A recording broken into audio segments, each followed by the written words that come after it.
आज से 10 साल पहले नरेंद्र मोदी जी बहुत लंबे चौड़े अपनी भाषणों में जिक्र करा करते थे कि विदेशी धन जो देश से बाहर गया हुआ है वह देश में लेकर आएंगे और 15-15 लाख रुपए में हर परिवार को देंगे, न खाएंगे न खाने देंगे। तो पिछले 10 वर्षों के अंदर इस देश के अंदर, देश की सरकार के अंदर दुनिया में सबसे ज्यादा कहीं भ्रष्टाचार हुआ है तो भारत में। तो अलग बात है कि जिन संस्थाओं की जिम्मेवारी है इन भ्रष्टाचार जो हुआ है उसको उजागर कर और उनके खिलाफ कार्रवाई करनी, वो संस्थाएं भी इसके अंदर लिप्त हुई। देश में क्या हालात, हर क्षेत्र के अंदर एकाधिकार बनाने का प्रयास किया जा रहा है और सिर्फ 2 उद्योगपति जिनका नाम जब लेते हैं संसद के अंदर तो भारतीय जनता पार्टी के तमाम मंत्री और सांसदों को बहुत तकलीफ हुई और आसन से भी ये बोला जाता है पुराने कितने रिकॉर्ड इस संसद के अंदर कोई देखना चाहे तो देख ले। कई दफे उस वक्त पूंजीपतियों के संदर्भ के अंदर इस बात का उल्लेख होता था, टाटा और बिरला, कभी भी किसी संसद ने उसकी आपत्ति नहीं करी। पर ये आपत्ति क्यों कर रहे हैं, इस बात को समझने की आवश्यकता है, क्योंकि ये इनके साथ में है, इनके जो कृत्य है ये छुपाना चाहते। हर क्षेत्र के अंदर आज कोयले में क्या हालात बना रखी है, कोयला आयात कौन कर रहा है, अडानी। और हर राज्य सरकार को विवश किया जाता है कि कुछ प्रतिशत वो आयातित कोयला ही उस बड़े दरों के अंदर उनसे खरीदा जाए। आज देश के अंदर एक लंबा किसान आंदोलन चला।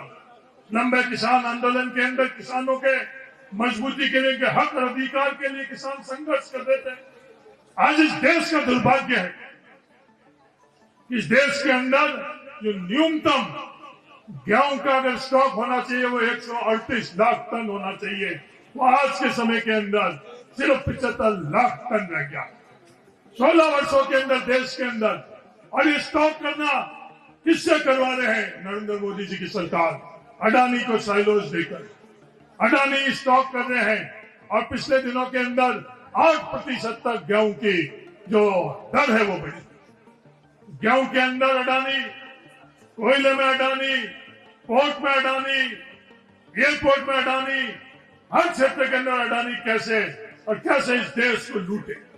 मैं लूटना इसलिए कह रहा हूं कि ये जो हम लोगों की पैसा है बैंक में जो डिपॉजिट हम लोग करते हैं, हम लोगों का पैसा सरकार, भारत सरकार, नरेंद्र मोदी जी की सरकार अडानी को देती है। उस अडानी को मोनोपोली करवाकर उस पैसे से दुरुपयोग करती है। हिडनबर्ग ने कुछ महीने पहले इस बात का उजागर किया कि खुद अपनी शेल कंपनियों के मार्फत से जो स्टॉक मार्केट है उसके अंदर अडानी पैसा डाल रहे हैं, वो कानूनन तौर के ऊपर बिल्कुल गलत। इससे पहले भी ऐसी गलतियां हुई।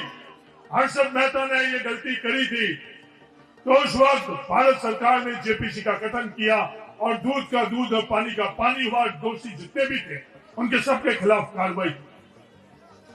सुप्रीम कोर्ट ने आदेश दिया कि इसकी जांच सेबी करे, पर सेबी चुप, मौन, ये जांच क्यों नहीं करनी थी? वो पूरी देश और दुनिया को लिए बहुत बड़ा प्रश्न था।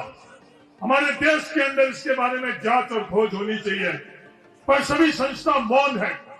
सभी संस्था A1 और A2 के साथ में है, निष्पक्ष नहीं रही।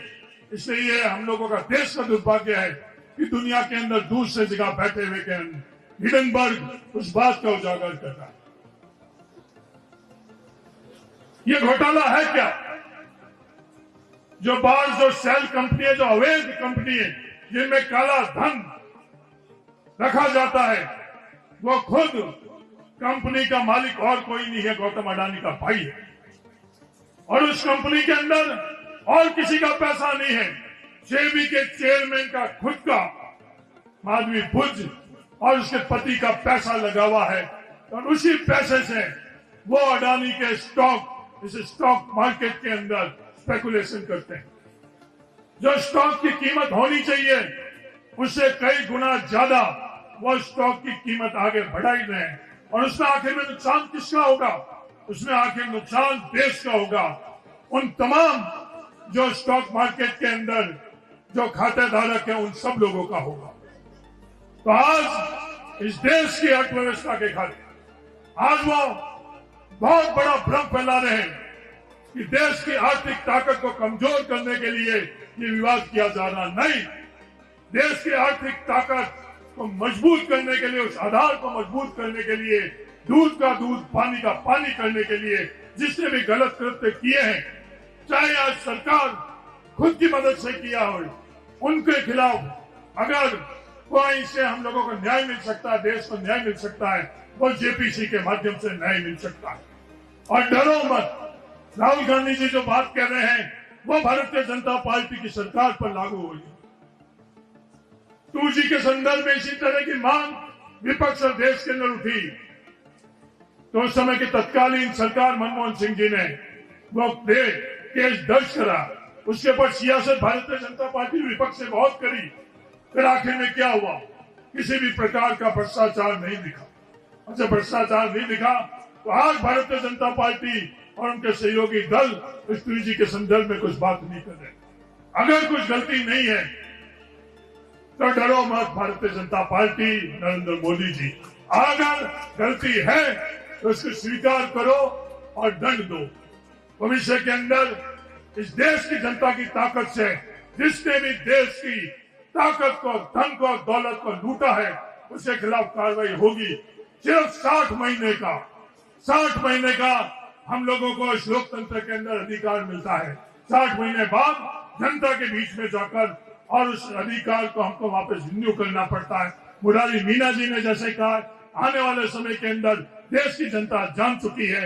मजबूती से हम सब लोग, कांग्रेस का प्रत्येक कार्यकर्ता देश की जनता के बीच में सच्चाई लेकर जाए और उनके खिलाफ हम लोग एकजुट होकर, जैसे लेटरल एंट्री के लिए यू टर्न करवाया उसी तरह से इसमें भी यू टर्न कराए। ये आह्वान करने के लिए आज देश के हर राज्य के अंदर ये धरना दिया जा रहा है ईडी के सामने। धन्यवाद। जय हिंद। राम राम।